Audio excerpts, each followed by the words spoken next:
Ang ina ang tinatawag na ilaw ng tahanan dahil siya ang nagsisilbing ilaw na gumagabay sa kanyang mga anak. Siya ang nag-aaruga at nagtuturo ng magandang asal, malaking parte ng ating pagkatao sa kasalukuyan ang ating mga nanay dahil sila ang humubog sa atin noong tayo ay bata pa lamang. Tunay na hindi natin mapipili ang ating magiging nanay, ngunit paano kung mapunta ang isang anak sa isang ina na tila walang pagmamahal sa kanyang mga anak? Isang ina na ang tingin sa kanyang mga anak ay pahirap sa buhay nito. Isang ina na ang turing sa kanyang anak ay bagay na pwedeng pagkakitaan niya. Mamahalin at tatanggapin pa rin kaya ng isang anak ang ganong klase ng ina? Dear Papa Dudut, ang pagpapadala ng aking kwento sa inyo ay hindi naging madali para sa akin. Habang isinusulat ko kasi ito ay hindi ko maiwasan na muling maramdaman ang sakit at trauma na noon ay aking naranasan dahil sa sarili kong nanay. Itago niyo na lamang po ako sa pangalang Yasmin. Hindi naman sa pagbubuhat ng sariling bangko. Bata pa lamang ako ay marami na ang nagsasabing maganda ako. Mestiza dark brown ang buhok at kulay green ang mata. Anak ako ng nanay ko sa isang Canadian na naging customer niya noon sa club. Prostitute doon ang nanay ko noong kabataan pa niya. Sa pagkakaalam ko ay sinadya ng nanay ko na magpabuntis sa foreigner dahil naniniwala siya na magiging maganda ang kalalabasan ng anak niya rito. Tatlo kaming magkakapatid at ako ang panganay. Iba at malayo ang itsura ko sa mga kapatid ko na parehas na babae. Pilipino kasi ang tatay nila, Papa Dudut. Nang ipanganak ng nanay kong si Cora, ang aming bunso, ay iniwanan na siya ng kanyang kinakasama. May kinasama na kasi itong iba. Nasaksihan ko ang pag-iyak at paglalasing ng nanay ko dahil sa pangyayaring yon sa buhay niya.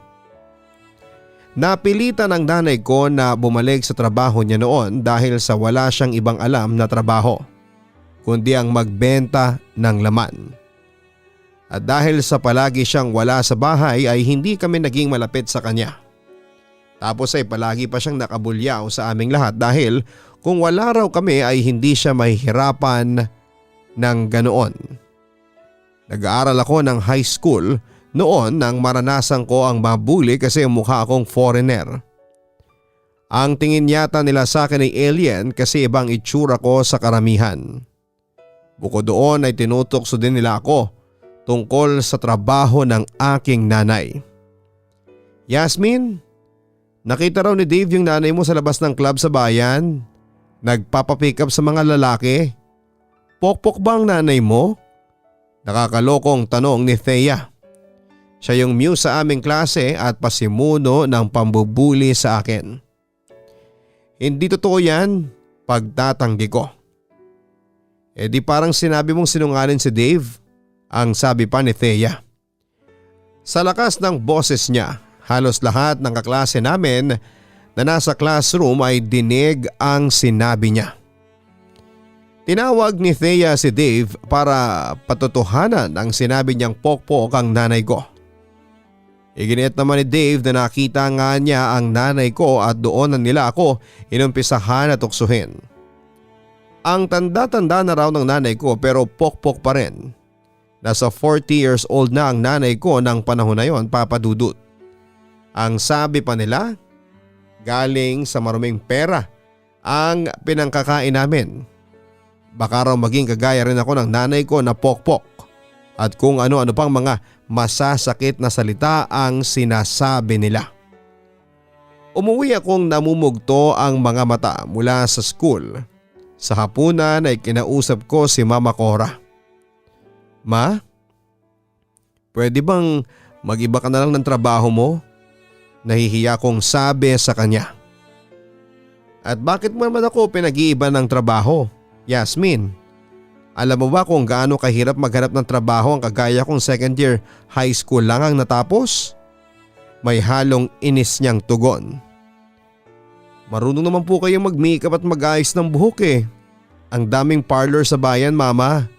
Sigurado ako na matatanggap kayo kasi magaling kayo, ang sabi ko. Magkano lang ang sasahurin ko sa ganon? Sa tingin mo kakasya ang maliit na sahod sa ating apat?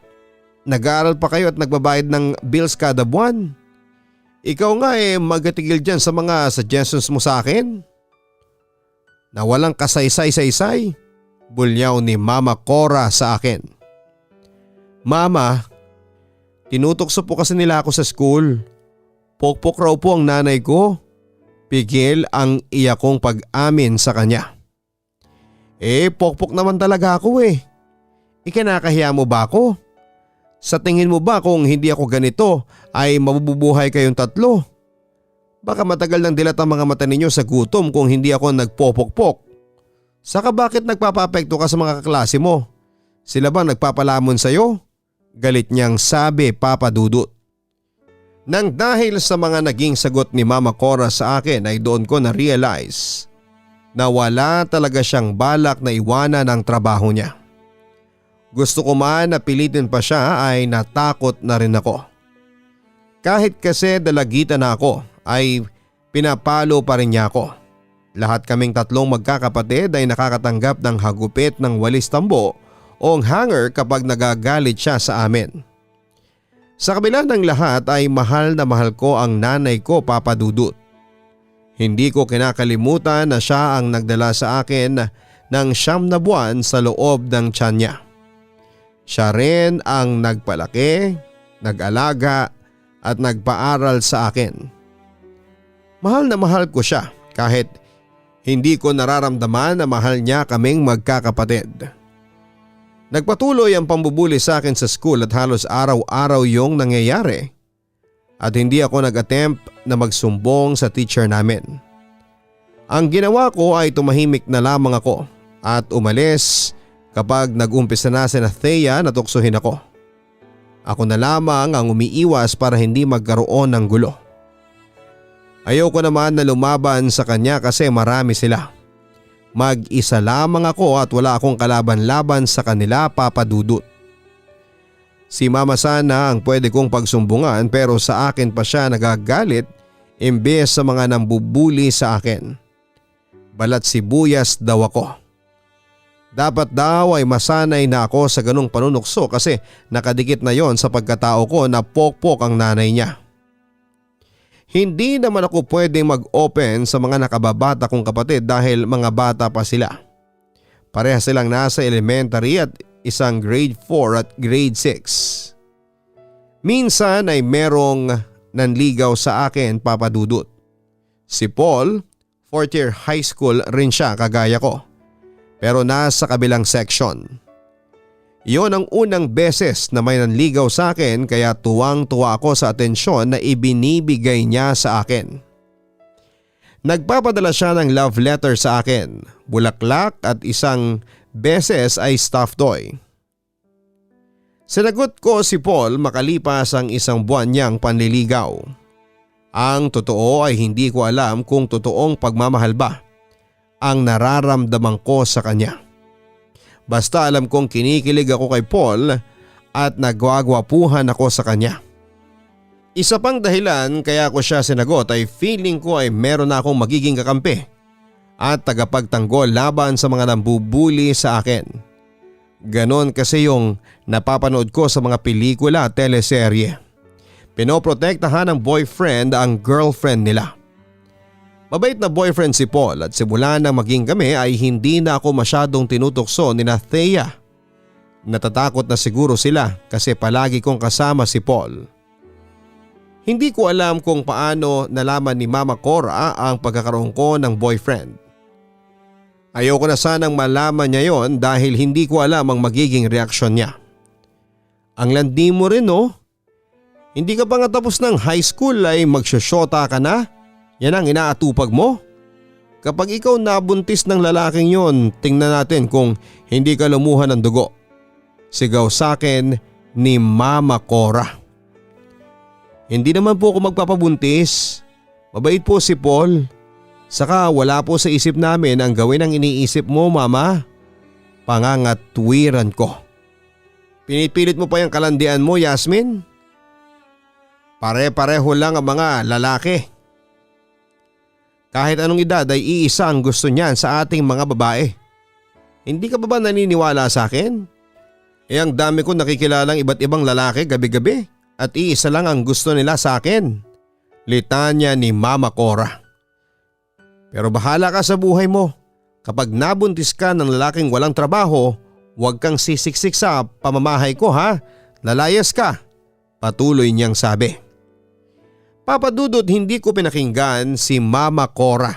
Iniisip ko na ayaw niya akong maging masaya kaya tutol siya na makipag-boyfriend ako.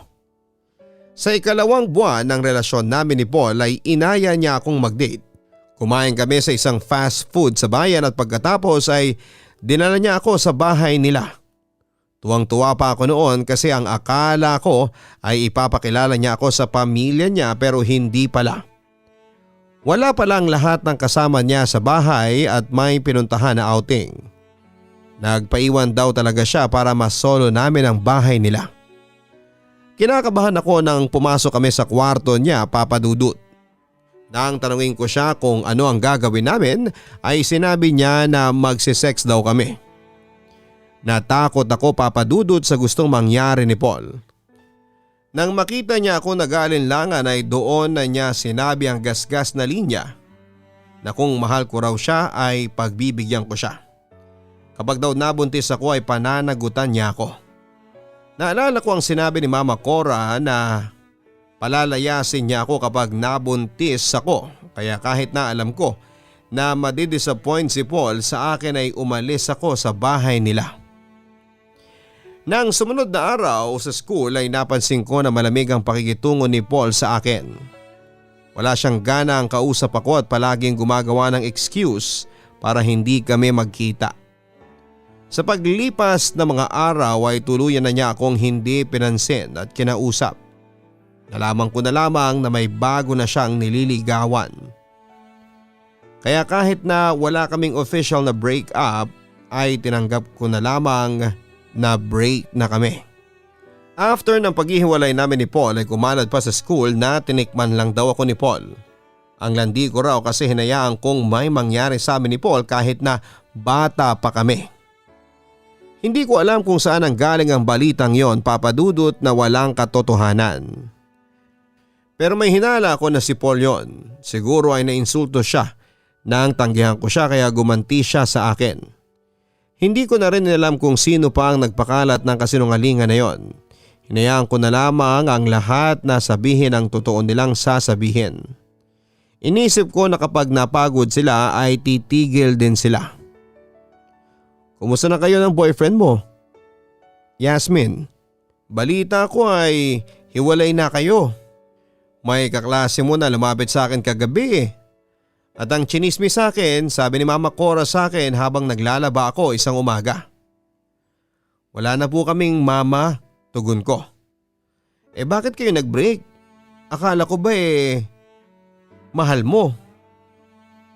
Tanong pa niya, Papa Dudut. Hindi po kasi ako pumayag sa kanya na may mangyari sa amin. Na-disappoint po siguro sa akin kaya hiniwalayan ako. Matapat kong sabi. Tinawanan ako ni Mama Cora.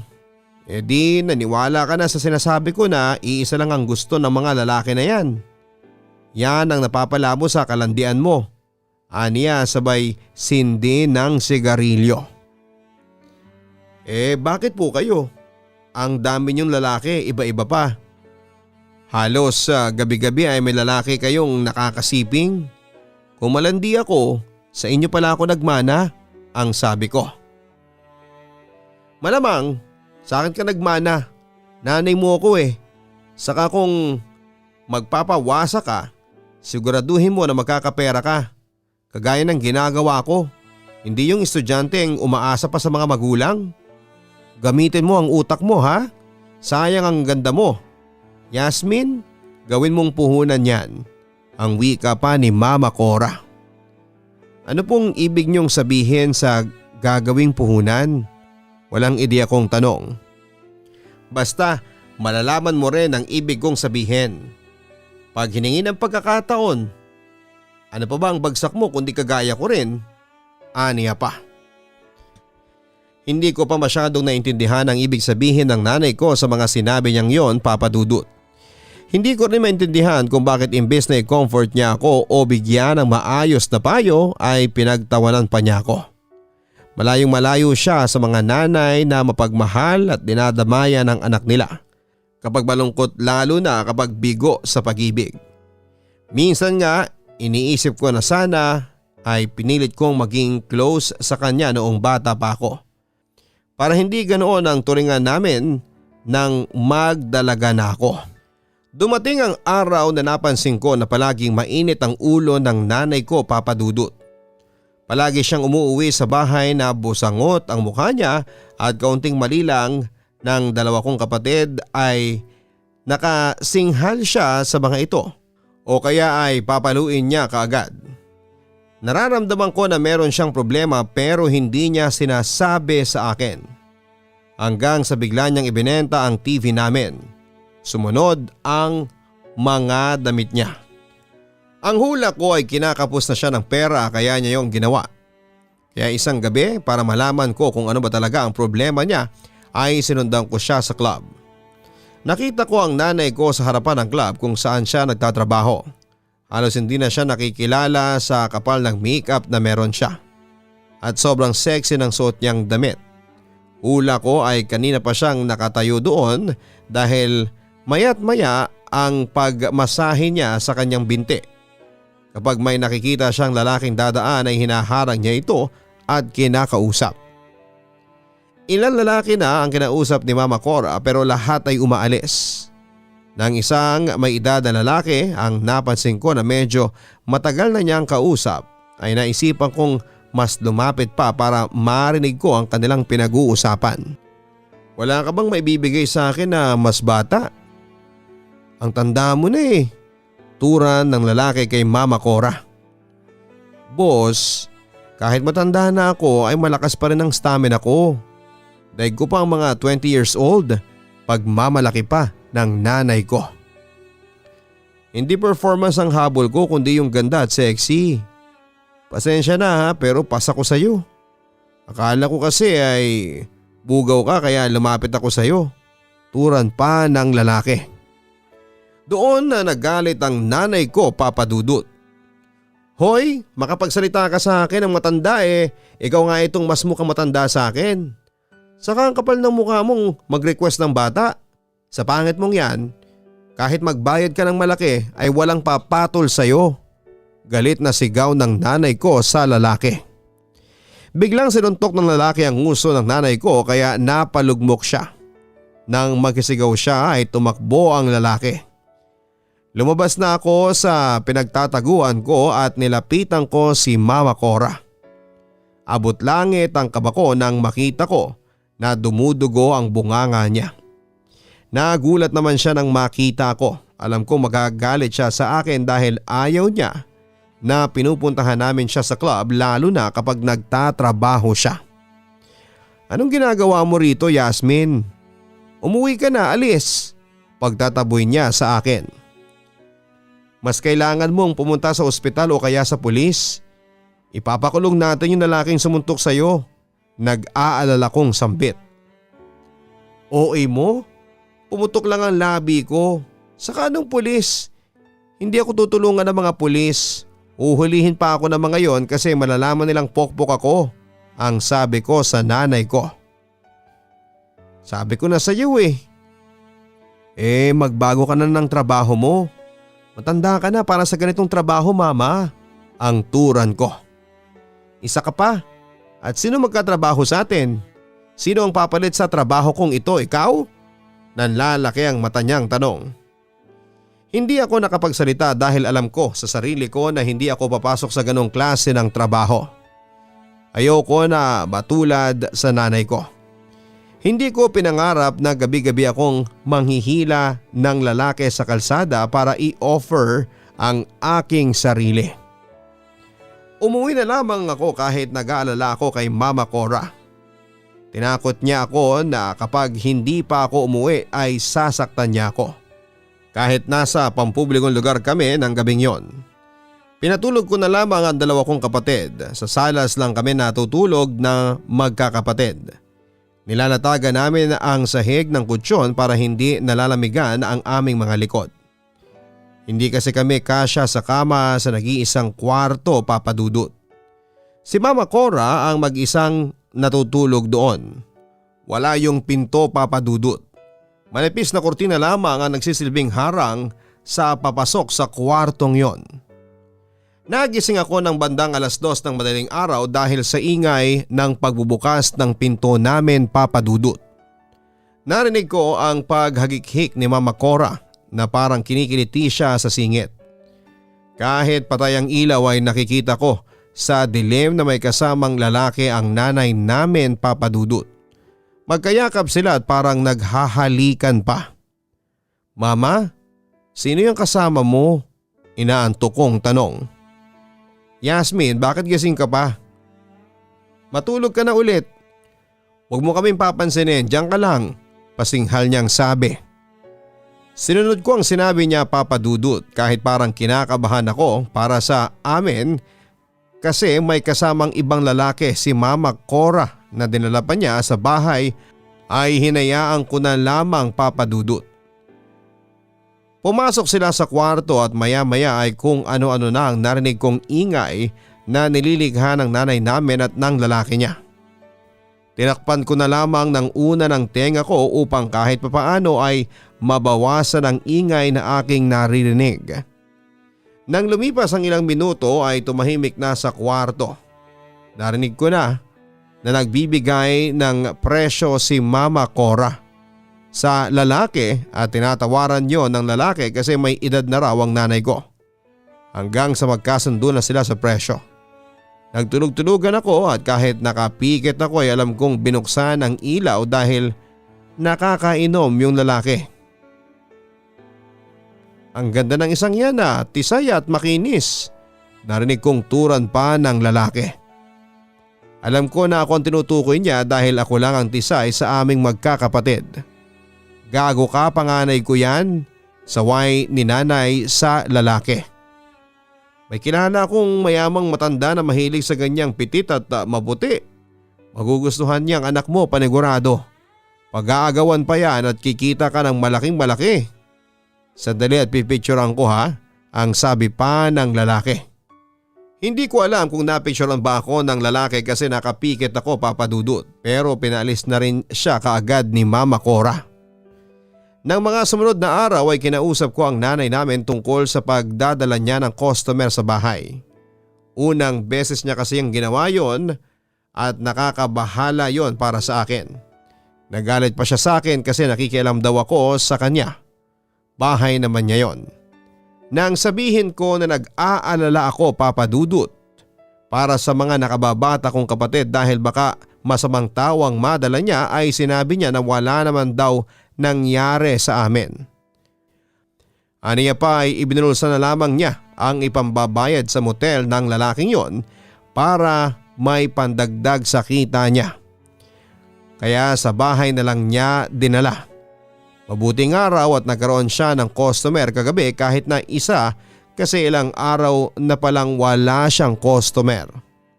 Doon ko nalaman ang dahilan kung bakit nagbebenta si Mama Cora ng mga gamit namin sa bahay. Ang dahilan pala ay ilang gabi na siyang walang kinikitang pera. At dahil talagang kapos na kami, ay isang desisyon ang binitawan ni Mama Cora. Kailangan daw na may isa sa aming mga kapatid ang huminto sa pag-aaral. Ako ang pinili niyang tumigil sa pagpasok sa school. Total daw ay malaki na ako ay pwede na akong maghanap buhay para matulungan siya sa mga gastusin. Para daw mapakinabangan na niya ako at hindi puro pagpapahirap ang nakukuha niya sa akin. Gusto ko sanang tumutol, Papa Dudut. Gusto kong ipagpilitan sa nanay ko na kahit patapusin niya lamang ako ng high school, pero naisip ko ang mga nakababata kong kapatid. Kung isa sa kanilang hihinto ay baka siya ang pagtrabahuhin ni Mama Cora. Hindi ko kayang makita na isa sa kanila ang magpapakahirap magtrabaho habang ako ay nag-aaral. Hindi yon kaya ng konsensya ko, Papa Dudut. Labag man sa kalooban ko ay pumayag ako sa pagpapatigil ni Mama Cora sa aking pag-aaral. Ipinasok niya ako bilang dishwasher at kung minsan ay waitress sa club. Naranasan kong mabastos doon ng ilang lasing na customer sa tuwing nagsiserve ako ng pagkain o kumukuha ng order nila. Hindi pa ako komportable sa sobrang ikling shorts na suot ko kapag nagwe-waitress ako doon, Papa Dudut. Nagsumbong ako kay Mama Cora pero nagalit pa siya sa akin. Hawak lang naman daw pala ang ginawa sa akin, kung makaarte ako ay para daw na ibinigay ko ng lahat sa mga lasing na yon. Ang nangyayari tuloy ay iniiyak ko na lamang sa CR ng club kapag ako ay nababastos. Hindi na ako nag-attempt na magsumbong sa nanay ko kasi nagagalit siya sa akin. Isang gabi habang abala ako sa paghuhugas ng mga pinggan sa kitchen ay nilapitan ako ni Mama Cora. Iwanan ko raw muna ang ginagawa ko at sumama ako sa kanya. Kahit na wala akong ideya sa pagdadalhan niya sa akin ay sumama pa rin ako. Dinala niya ako sa backstage kung saan ay naroon ang ibang dancer ng club na nag-aayos ng kanilang sarili. Pinaupo ako ng nanay ko sa harapan ng isang salamin at inumpisahan niya akong ayusan. Pinagbihis niya rin ako ng napaka-sexy na damit at halos wala nang itago sa aking katawan. Mama, bakit kailangan ko mag-ayos ng ganito? Anong gagawin ko? Kinakabahan kong tanong habang hinila niya ako palabas ng backstage. Huwag ka na magtanong, basta sumama ka sa akin, ang turan pa niya. Huminto kami sa tapat ng pinto na nag-iisang VIP room sa club. Check muna ni Mama Cora kung maayos pa ang itsura ko. Ngumiti ka ha, huwag kang sumimangot, pag-uutos pa niya sa akin. Ano po ba talaga ang gagawin natin? Tanong ko ulit. Pagpasok natin sa loob ha, wala kang ibang gagawin kundi ang tumayo. Hindi ka pwedeng magsalita ng kahit na ano. Huwag mo kong ipapahiya, Yasmin ha. Ang ilagay mo sa utak mo ay ang mga kapatid mo. Magugutom sila kapag hindi mo ito ginawa. Wika ni Mama Cora at tuluyan na kaming pumasok sa VIP room. May 5 lalaki sa loob na nakaupo sa couch. Lahat sila ay may edad na. Siguro ay nasa 50s at 60s, mukhang mayayaman. Naroon din ang babaeng may-ari ng club. Pinatayo ako ng nanay ko sa harapan ng mga lalaki. Kung tingnan nila ako ay para ba akong isang isda na nasa aquarium na pinag-iisipan nilang bilhin. Tumabi sa akin ang may-ari ng club na papangalanan ko na lamang na Carla. Ipinakilala niya ako sa mga lalaki habang si Mama Cora ay nasa isang sulok at nanunood. Pinaikot pa nila ako at nakaramdam ako ng hindi maganda, Papa Dudut. Tila alam ko na ang dahilan kung bakit ako naroon. Panay ang sulyap ko kay Mama Cora at hindi maipintang mukha ko sa takot. Nagpapasaklolo ako sa kanya pero pinanlalakihan niya lamang ako ng mata na parabang sinasabi niya na umayos ako. Ibinida ako ni Carla sa mga lalaki. Sinabi niya na batang-bata ako at kahit kailan ay hindi pa nagkaroon ng boyfriend. Inosente raw ako. Sinabi pa niya na may lahi akong Canadian. Nakita ko ang pagnanasa ng 5 lalaki habang pinapasadahan ako ng tingin. Siguro naman ay hindi bababa sa 10,000 pesos ang ipepresyo natin dito kay Yasmin, ang sabi ni Carla sabay akbay sa akin. Muli akong tumingin sa nanay ko. Mama, ayoko po. Umiiling at naiiyak kong sabi. Umaasa pa rin ako na magbabago ang isip niya at aalisin niya ako sa kwarto na yon pero nabigo ako, Papa Dudut.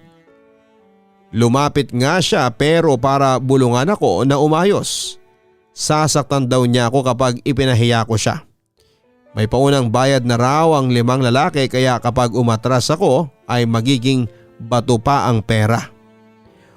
Umpisahan na po natin ang auction. Tanong ni Carla sa mga lalaki. Ang unang lalaki ay nagpresyo kaagad ng 20,000 pesos. Ang sumunod ay 25,000 pesos. Hanggang sa nagpataasan sila ng nagpataasan. Nang sandaling yon ay napakaliit ng tingin ko sa aking sarili, Papa Dudut. Ganun ba talaga kababa ang pagkatao ko? Kayang-kaya nang bilhin ng pera. Umabot sa 60,000 ang huling nagpresyo sa akin. Siya yung matandang lalaki na medyo mataba at matangkad. Marami siyang suot na alahas na yari sa ginto. Matapos yon ay nagbayad na siya kay Carla at iniwanan na nila akong lahat kasama ang lalaking yon, Papa Dudut. Takot na takot ako kasi alam ko na kahit ano ang gawin ng lalaking yon sa akin ay hindi ako maaaring pumalag o tumanggi. Bayad na niya ako para sa gabing yon. Nagpakilala ang lalaki na si Ben at inaya niya akong tumabi sa kanya. Pinainom niya ako ng alak at nang medyo malasing na ako ay umalis na kami sa club. Isinakay niya ako sa sasakyan niya at dinala niya ako sa isang hotel. Nagawa niya akong isama sa pag-check-in kahit na menor de edad pa ako ng panahon na yon. Hindi ko alam kung kilala ba siya sa hotel na yon o nagbayad siya. Dahil sa lasing ako ng gabing yon ay hindi ko na nagawang manlaban, Papa Dudut. Nagtagumpay ang matandang lalaki para kunin ang aking pagkabirhen at pagkababae. Hindi sana mangyayari yon kung hindi ako parang isdang ibinenta ng sarili kong ina. Yun ang simula para maging kagaya na ako ng mama Cora ko, Papa Dudut, na ibinibenta ang katawan para kumita ng pera. Huminto na ang nanay ko sa pagiging pokpok dahil siya na ang nagbebenta sa akin sa mga lalaki na gusto ng panandaliang aliw. Kumbaga ay siya na ang nagbubugaw sa akin. Siya ang nakikipagnegosasyon sa mga posible kong maging customer. Inalis na rin niya ako sa club para masolo namin ang kinikita ko. Kapag doon kasi meron pang porsyento ang may-ari. Tuwang-tuwa siya kasi malaki akong kumita. Hindi na namin pinoproblema ang pera ng dahil sa akin. Tinanggap ko nang babagsak din ako sa ganong trabaho, Papa Dudut. Unti-unti nasanay na ako. Nawala na ang pagpapahalaga ko sa aking pagkatao at pagkababae. Pero dahil hindi ko pinangarap na maging pokpok habang buhay, ay kinausap ko si Mama Cora na hindi na ako tatanggi sa pinapagawa niya sa akin pero pag-aralin niya ulit ako. Pumayag naman siya. Kahit mahirap dahil sa umaga ay nag-aaral ako at sa gabi ay meron akong customer ay kinaya ko. Kahit na wala na akong halos tulog ay tiniis ko yon. Kasi ayoko maging kagaya ng nanay ko na tumanda na sa ganong uri ng trabaho. Simula nang sumabak ako sa ganong pagtatrabaho ay naging magaan na ang buhay namin kahit papaano. Nakabili na ulit kami ng TV at iba pang mga kagamitan sa bahay. Naibibigay ko na ang gusto ng dalawa kong kapatid at hindi na kami nalilipasan ng gutom. Hindi ko nagawang panatilihing lihim ang trabaho ko sa mga kaklase ko sa school. Wala akong alam kung paano nila nalaman pero bigla na lamang yung kumalat. Kaya naging paboritong biktima muli ako ng mga bully. Pero hindi na ako kagaya noong una na palaging umiiyak at hindi kumikibo. Natuto na akong lumaban ng pisikalan. Maraming beses na naipatawag ang nanay ko sa school at ako pa talagang palaging lumalabas na masama. Kahit ang totoo ay hindi naman ako nananakit kung hindi mauuna ang mga kaklase ko na ibuli ako. Tiniis ko na lamang ang lahat ng yon hanggang sa makatapos ako ng high school. Mas naging magaan ang buhay ko nang matapos na ako sa pag-aaral ng sekundarya dahil puro pagtatrabaho na sa gabi ang inatupag ko. Lingid sa kaalaman ng nanay ko ay palihim ako nag-iipon ng pera. Ang akala niya ay ginagastos ko lahat ng porsyento ko sa kinikita namin. Hindi niya alam ay nagtatabi ako. Naisip ko kasi na kapag nagkaroon na ako ng sapat na pera ay lalayasan ko na si Mama Cora at isasama ko ang dalawa kong kapatid. Hindi ko hahayaan na lumaki sila sa inang kagaya ng nanay namin dahil alam ko na kapag mag-isa akong umalis ay gagawin din niya sa mga kapatid ko ang ginawa niya sa akin. Kaya para mas mabilis akong makaipon ay hindi na ako tumanggi sa mga customer na ibinibigay niya sa akin, Papa Dudut. Ngunit may pagkakataon talaga na hindi kaya ng katawan ko kagaya na lamang kapag meron akong sakit o kaya ay masama ang aking pakiramdam. May isang beses na hindi ko talaga kaya. Umaga pa lamang ay sinabi ko na sa nanay ko na pass muna ako, kaya wag na siyang makipag-usap sa mga customer namin. Ipagpapahinga ko muna ang katawan ko kahit na isang araw lamang. Ang akala ko ay naintindihan niya ako. Natutulog na ako ng gabing yon nang ginising niya ako. Pinapaligo at pinapaayos niya ako dahil meron daw akong customer na mayamang Chinese.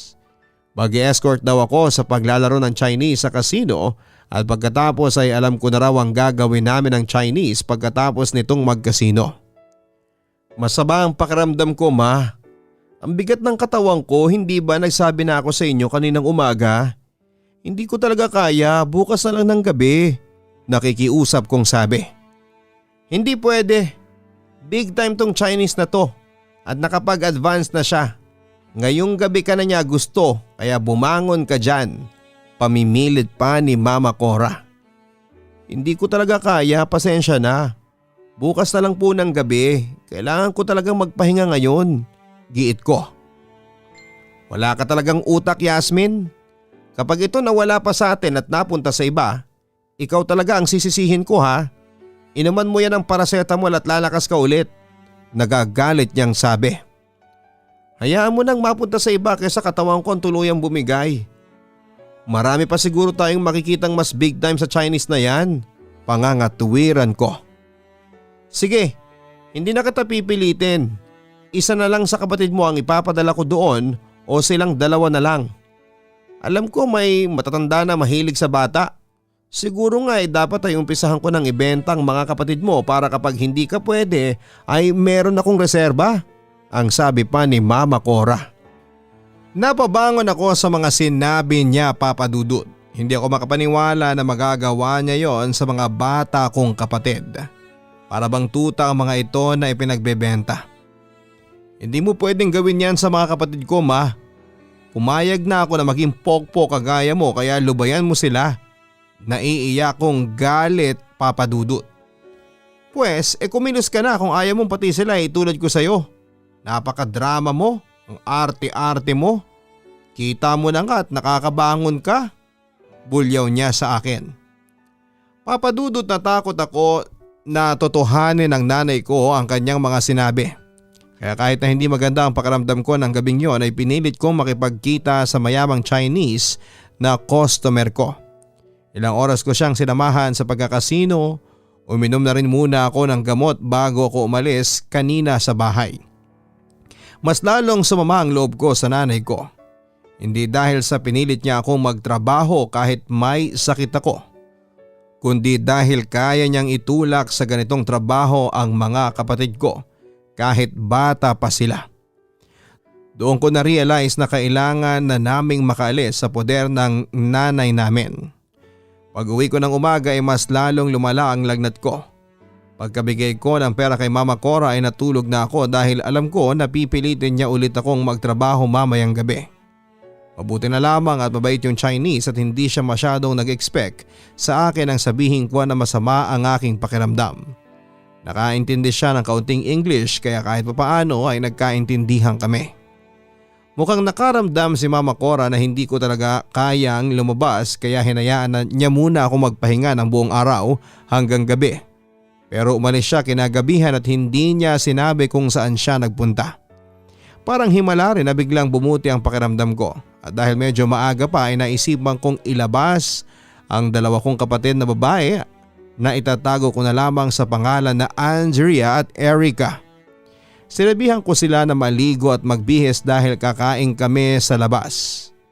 Nagtaka ako kasi hindi ko sila nakitaan ng kasiyahan. Samantalang dati kapag kakain kami sa labas ay tuwang-tuwa sila. Kasi alam nila na hindi lang yun ang gagawin namin. Pagkatapos kumain ay palagi ko silang dinadala sa mall para ibili sila ng damit o kaya ay kung ano ang magustuhan nila. Gusto ko kasi na i-spoil silang dalawa lalo na at kahit papaano ay may kakayahan akong gawin yon. Nilapitan ko silang dalawa, hindi kasi nila inalis ang mata sa TV. Bakit parang hindi kayo masaya na lumabas tayong tatlo? Ayaw niyo ba? O may iba kayong gustong gawin? Nababahala kong tanong. Hindi sila sumagot pero napansin ko na nagkatinginan silang dalawa na parang may gusto silang sabihin sa akin at nagtuturoan sila kung sino ang magsasabi. May gusto ba kayong sabihin sa akin? Tanong ko. Tumango silang dalawa. Andrea, ikaw nang magsalita ha? Ikaw ang mas matanda. Turan ko. Ang akala ko ay simpleng bagay lang ang sasabihin ni Andrea sa akin, Papa Dudut. Pero labis akong nagulantang sa aking mga nalaman. Hindi ko naihanda ang aking sarili nang umamin sa akin si Andrea na may pinapagawa sa kanila ni Erica ang nanay namin noon. Isang gabi raw na wala ako ay pinaghubot-hubad daw sila ni Mama Cora, sina Andrea at Erica. Gamit daw ang cellphone ay kinunan sila ng nanay namin ng picture at video. Narinig din daw ni Erica na may kausap sa cellphone si Mama Cora at sinabi nito na isisend nito ang mga pictures at video ni na Andrea at Erica. Nanginig ang buong katawan ko sa mga nalaman ko, Papa Dudut. Umabot na sa sukdulan ng pagtitimpi ko para sa aming nanay. Oo, alam ko na utang namin ang buhay naming magkakapatid sa kanya pero sobra na siya. Hindi na anak ang tingin niya sa aming tatlo. Para na kaming mga hayop na kung kani-kanino niya ipinagbebenta. Kaya ng gabing yon ay naging buo na ang desisyon ko. Kinausap ko ang dalawa kong kapatid at ipinaliwanag ko sa kanila na hindi na kami safe sa bahay na iyon hanggat kasama namin si Mama Cora. Mabilis ko silang nakumbinse na sumama na sa akin sa pag-alis. Sinamantala namin na habang wala pa si nanay, mga damit at pera lang ang dinala naming tatlo. Nagmamadali kaming umalis at tinawagan ko ang isa sa mga dati kong customer. Isa siyang byudo na may kaya sa buhay na naging kaibigan ko. Nagpatulong ako sa kanya at pansamantala ay pinatuloy niya kaming magkakapatid sa bahay niya. Hindi rin kami nagtagal doon, Papa Dudut, dahil may nakuha akong maliit na apartment. Mag-iisang buwan ang nakalipas bago ako nakatanggap ng tawag mula kay Mama Cora. Galit na galit siya sa akin. Bakit ko raw itinakas ang dalawa kong kapatid? Pinababalik niya ako at nagbanta pang sasampahan ako ng kasong kidnapping. Ngunit tumiklop siya nang sinabi ko sa kanya na siya ang ipapakulong ko dahil alam ko ang ginawa niyang kababuyan kina Andrea at Erica. Sinabi ko rin na kapag ginulo pa niya kami ay hindi ako magdadalawang isip na ipahuli siya sa mga pulis. Anak Yasmin, aabot pa ba tayo ng demandahan? Maawa ka sa akin, mag-isa na lamang ako sa bahay. Ang lungkot-lungkot, bumalik na kayo.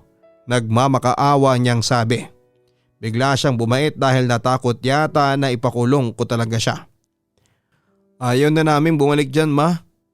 Hindi anak ang tingin mo sa amin eh. Pumayag ako sa gusto ninyo na ibugaw ako sa kung sino-sinong lalaki. Tiniis ko kahit nandidiri ako sa tuwing may lalaking gumagalaw sa akin.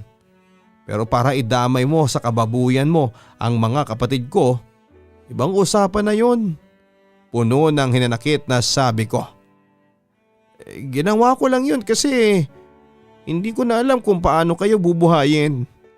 Wala na akong customer kaya ikaw nang ginamit ko, Yasmin. Bumalik na kayo. Wala na akong pera, anak. Mamamatay ako dito sa gutom. Sumisinghot siya na parang umiiyak pero may hinala ako na pinipeke niya ang kanyang pag-iyak. Alam kong hindi ka mamamatay sa gutom, ha. Alam kong gagawa ka ng paraan para magkapera ka. Kaya hindi mo ako madadala sa mga ganyang drama. Pasensya ka na pero hindi na muna kami babalik sa inyo.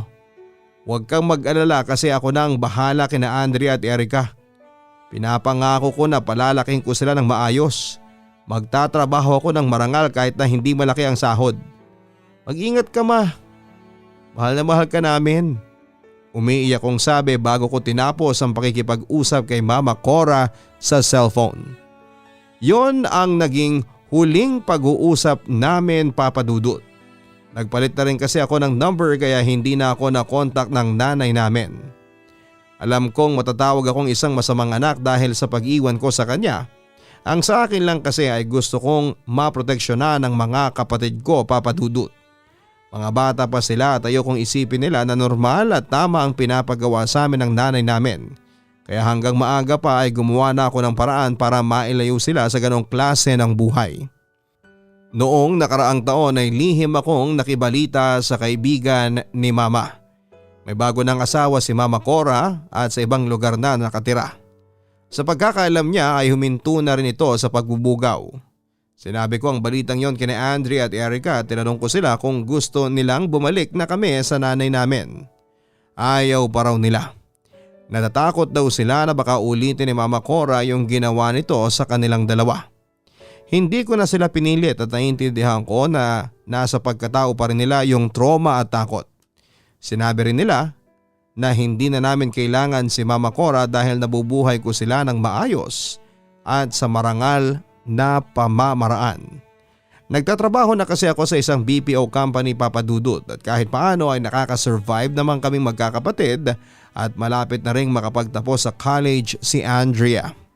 Ganun pa man ay hindi ko sila tinuturuan na mas magalit sa nanay namin. Ang itinuturo ko sa kanila ay ang magpatawad.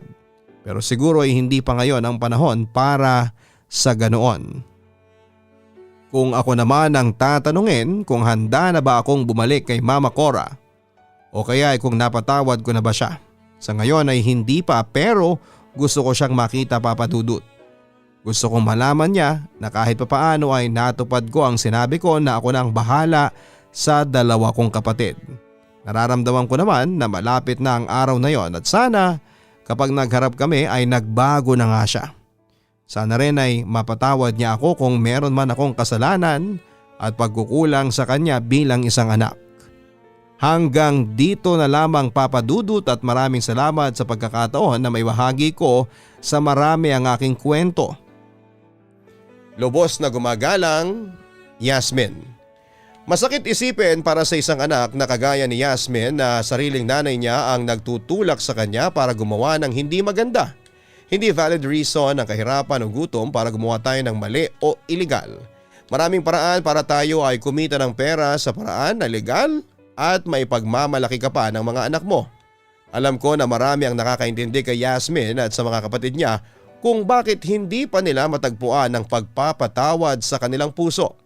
Hindi naman talaga biro ang pinagdaanan nila, lalo na si Yasmin sa kamay ng kanilang sariling ina.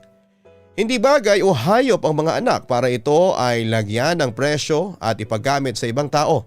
Bilang isang ina, ikaw dapat ang gumagabay sa mga anak para sa ikakabuti nila. Sana sa takdang panahon ay mahanap mo na, Yasmin, ang pagpapatawad sa iyong puso dahil mas masarap mabuhay dito sa mundo nang wala kang dinadalang bigat sa iyong dibdib. Hanggang sa muli, ako po si Papa Dudut. Don't forget to like, share and subscribe. Maraming salamat po sa inyo and God bless. Ang buhay ay mahiwaga, laging may lungkot at saya. Sa Papa Dudut Stories, laging may karamay ka.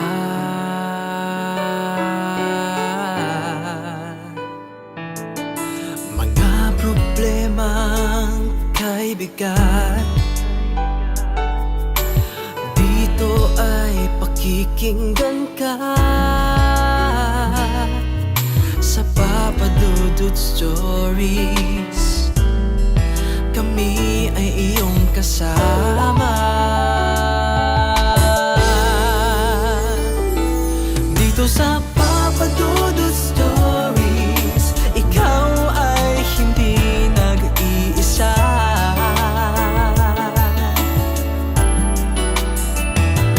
Dito sa Papa Dudut Stories, may nagmamahal sa'yo.